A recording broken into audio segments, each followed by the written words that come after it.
to buy the goat and the cocks. And when they went, the woman asked them who was going to die. That's what she says. Goat and cocks. Who was going to die?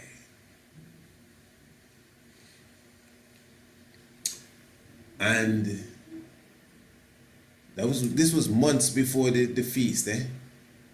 And the cocks and the goat, the cocks specifically, they put them on a strict regiment of aloes water to cleanse them out. And on the day, them animals were slaughtered. And the blood discarded in some specific ways. And they were cooked as well.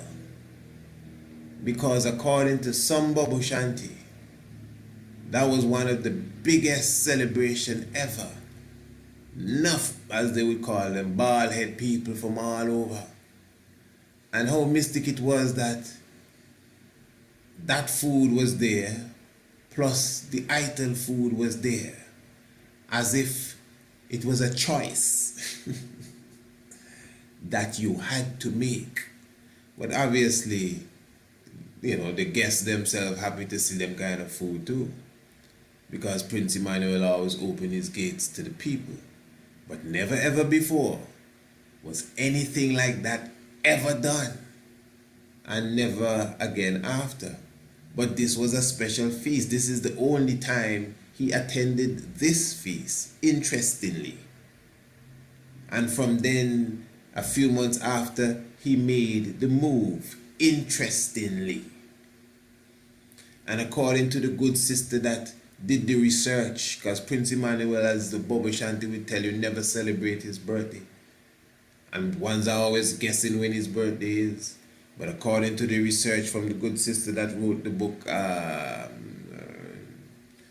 Prince Emmanuel 7 Unveiled, according to her research, his birthday is considered to be the 31st of May 1914. Now it is the 31st of May, the exact day, exactly to the very day, 80 years after, where he laid down the structure, if that is what happened according to the reports. Okay. Alright. So that feast now, first of all, some of you, if this is going to drive you away, I'm sorry, but maybe that's, hey, listen, so you're going to, I'm not afraid to say that I'm not into the convincing thing. It may seem like I'm trying to convince people to follow something. No way. If I was, I wouldn't tell you this, because this can shake you. This will ruffle off certain feathers. People would hear this and say, yeah, nah man, me can't follow that. Well, maybe it's not, I don't know. It's for everybody, you know, but it ain't for everybody. Trust me. Because we don't want no dead weight here. We want people with a clear conscience, you know, a clear understanding. They say King Emmanuel is a up your man, brother. That's what they say. Some Bobo Shanti get vexed when you say that. Brother, goats and cocks. Goats and cocks. I have seen Obeyah ceremonies taking place. Is goats and cocks, Rasta? Is goats and chickens they kill? That what Prince Emmanuel did on the day when the constellation of Orion was coming up. Don't play around with this, no man. This is the same man that disarmed the bomb without touching it. You know. Do not play around. This is the same man when they were arresting him, the two police killed themselves in his way. You know, man. Don't play around. He had the police beating himself too. This is not a joke. Remember when they beat him to a pulp according to Rex Nettleford, and they took him to the morgue to bury him. When they opened the ambulance at the morgue, he was sitting down in sweat and blood. Do not play around. The Honorable King Emmanuel Charles Edwards, who called the earthquake midday, that make headline news. And when Price visited King Emmanuel to give him the report the Sunday morning, because he wouldn't do it on the Sabbath, When he was leaving, King Emmanuel said, "Oh yes, my Lord, give thanks for the earthquake." Yeah. And other things have been said about him that I ain't even getting into here. And he called for a feast, and he clearly said he making a move and send his people to a certain part in Jamaica where they never go before to get goat and cocks, and the woman want to know who is going to die.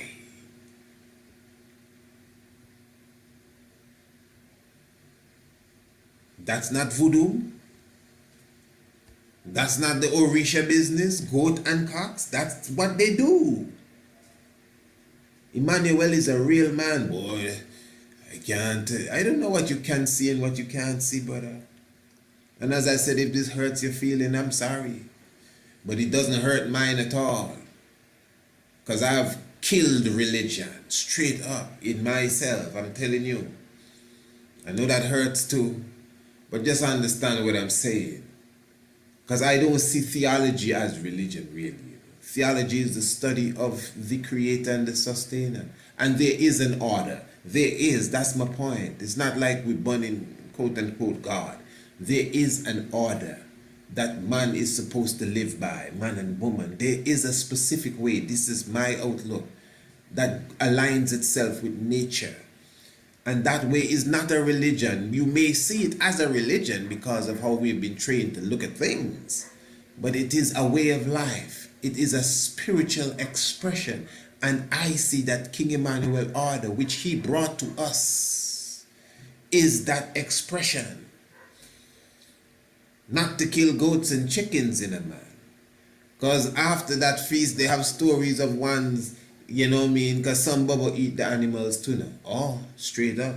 And they had stories of ones that were banned from the hill for trying to come in and do the same thing again. Banned from trying to do that again. So that was not ever happened again.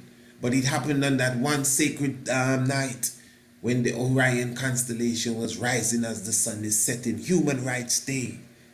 The Sumerian tablets expressed that day as the day of the shepherd of Anu. The shepherd of Anu. The 10th of December. Bobo Shanti, this is more for us, you know. This whole reason in here. But it's good to tell the truth. Ain't nothing to hide. What you shame of? Some of us have to return to our African tradition. The whole spiritual movement. The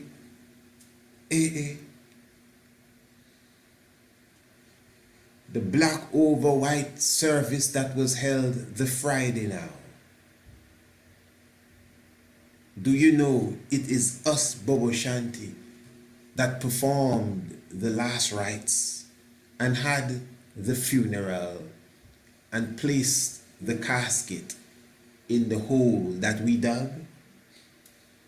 It was a black over white ceremony.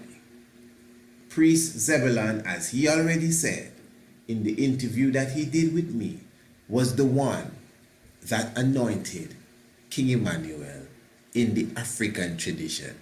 That's by no mistake. No one else there could have done that except Priest Zebulon. And Priest Zebulon's coming was foretold way before he came. If you have not seen that interview, I encourage that you take a look at it. Priest Zebulon clearly showed you that when he walked in, he explained all of this, man. King Emmanuel said, that's the man I've been telling you about. He sat in the mercy seat several times, and he was the one mystically to put his hand on King Emmanuel and to prepare him in the African tradition for the ceremony. I don't think that's by any mistake. All right. So, Priest Earl, Honorable Priest Earl Savage, was the individual that carried that service, and it was a black over white service. It was a Friday morning, and the hole was dug, and the casket was put into the hole. Then out of the hole came a mighty whirlwind. And of all the people that were in the yard, no one could stand to watch the whirlwind for too long, or else they would have been blinded even up to this very day. For the dust that came up with the whirlwind, it was a whirlwind that could be seen going miles up into the air. Priest Harold, who said he did not attend that ceremony, but he was down the hill, said that when the breeze from that whirlwind came down the hill, because you could see it from down the hill, obviously, when the breeze came down, you could smell Prince Emmanuel. He said there's this specific ointment that he would wear, that he smelled the ointment in the wind. I'm just telling you what Priest Harold said. There were those that were videotaping the event. This is not the day of cellular phones now. This is the day when them big video cameras with the tape. And it is said after the event, the tapes had nothing on them. Nothing. Not just the whirlwind gone. Nothing. No part of that ceremony whatsoever exists on tape, from what I have been told. Because I don't know how many cameras were there, but whatever was there filming, nothing came out. This is very interesting. And the whirlwind that went forward was so dynamic, and it happened at the moment when the first bit of dust was thrown into the hole where the casket was. And according to Priest Morgan, and according to almost every priest power, I can call names all day long of people that were there, people that don't even speak to each other. I'm saying that to say that, I mean, there's a line that you draw between the truth and falsehood.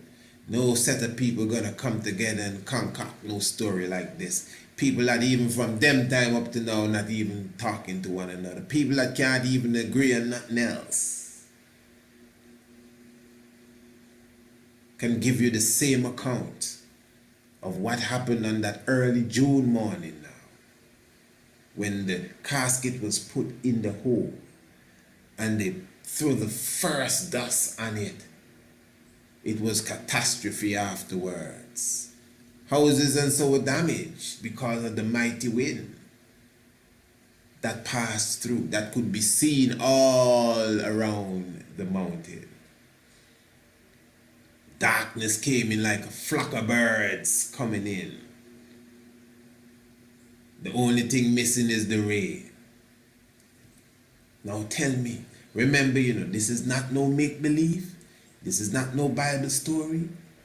I could add things to it. Okay, let me add this. Let me just put this in for respect. There's an empress named Empress Rachel. Now she's the only one, not Empress Rachel, please pardon me, Empress Phyllis.